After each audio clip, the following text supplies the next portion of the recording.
Cela faisait 1 an que les deux pays travaillaient sur cet accord qui est aujourd'hui signé. La Turquie vient de conclure un contrat d'achat de missiles à la Russie. Il s'agirait de 4 batteries de missiles sol-air S-400 pour une valeur de 2,5 milliards de dollars. Les premières livraisons devraient avoir lieu en 2020. Dans cet avion cargo, les premiers éléments des missiles russes S-400.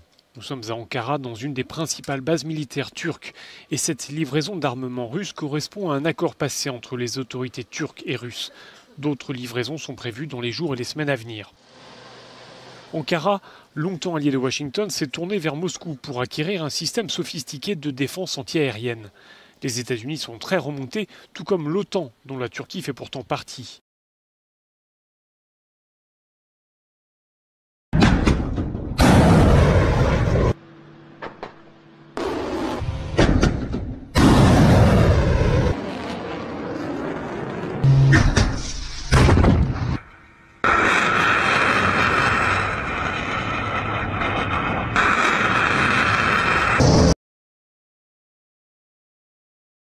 Ça y est, les États-Unis sont en train de mettre leurs menaces à exécution. Le Pentagone a annoncé qu'il suspendait la livraison d'équipements liés au F-35, l'avion de chasse américain de dernière génération que la Turquie est censée acquérir, alors qu'Ankara a déjà contribué à hauteur de 1 milliard de dollars au programme de conception de l'appareil.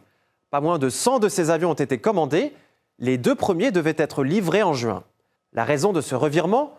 La Turquie ne veut pas mettre tous ses œufs dans le même panier et compte bien acquérir les systèmes de défense antiaérienne russes S-400. Et cela, Washington ne l'accepte pas. Dans l'attente d'une décision sans équivoque de la part de la Turquie de renoncer au système S-400, les livraisons et activités liées à la mise en place de la capacité opérationnelle turque sur le F-35 ont été suspendues. Et pourtant, la Turquie a été très claire. Elle entend honorer le contrat d'acquisition de ces systèmes de défense solaire signé avec la Russie. En ce qui concerne les S-400, l'affaire est conclue. Il est hors de question de faire marche arrière.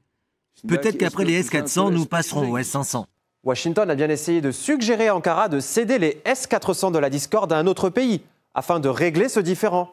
Mais les Turcs ne l'entendent pas de cette oreille et ne comptent pas céder à ce qu'ils considèrent comme du chantage.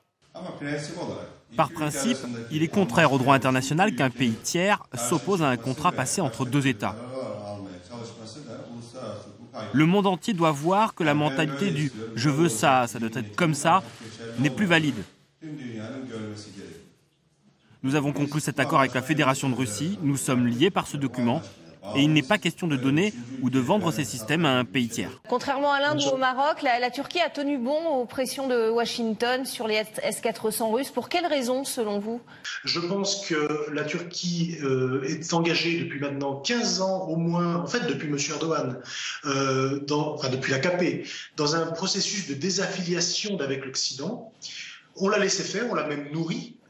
Et voilà, voilà le résultat. La Turquie est aujourd'hui un pays important, puissant, qui a sa propre capacité militaire, soit dit en passant, et qui entend n'être plus cliente ni des États-Unis uniquement, ni d'aucune autre puissance uniquement, et qui se tourne en fonction de ses seuls intérêts vers tel ou tel fournisseur. Pour être clair sur la Turquie, la question pour ce sommet de l'OTAN, nous avons besoin de clarifications. Ce n'est pas à nous de les qualifier, de dire ce qu'ils font à leur place. Mais il y a 2 clarifications qui sont nécessaires aujourd'hui. Comment est-il possible, tout d'abord, d'être un membre de l'Alliance, d'acheter les produits de l'OTAN, de travailler avec l'OTAN et d'agir comme ils l'ont fait? Techniquement, ce n'est pas possible. Il faut que le président turc clarifie sa position vis-à-vis de l'OTAN.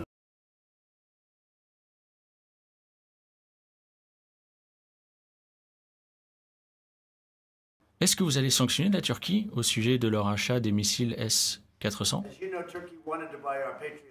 Comme vous le savez, la Turquie voulait acheter notre système Patriot et l'administration Obama n'a pas voulu leur vendre. Ça n'a uniquement été permis que quand la Turquie voulait acheter un autre système qui n'est pas le même. La Turquie, pendant très longtemps, voulait vraiment acheter le système Patriot, qui est notre système. C'est ce que l'OTAN utilise et c'est un formidable système, le meilleur d'ailleurs. Mais on a refusé de le vendre à la Turquie. Donc il y a deux côtés de l'histoire, il faut le dire.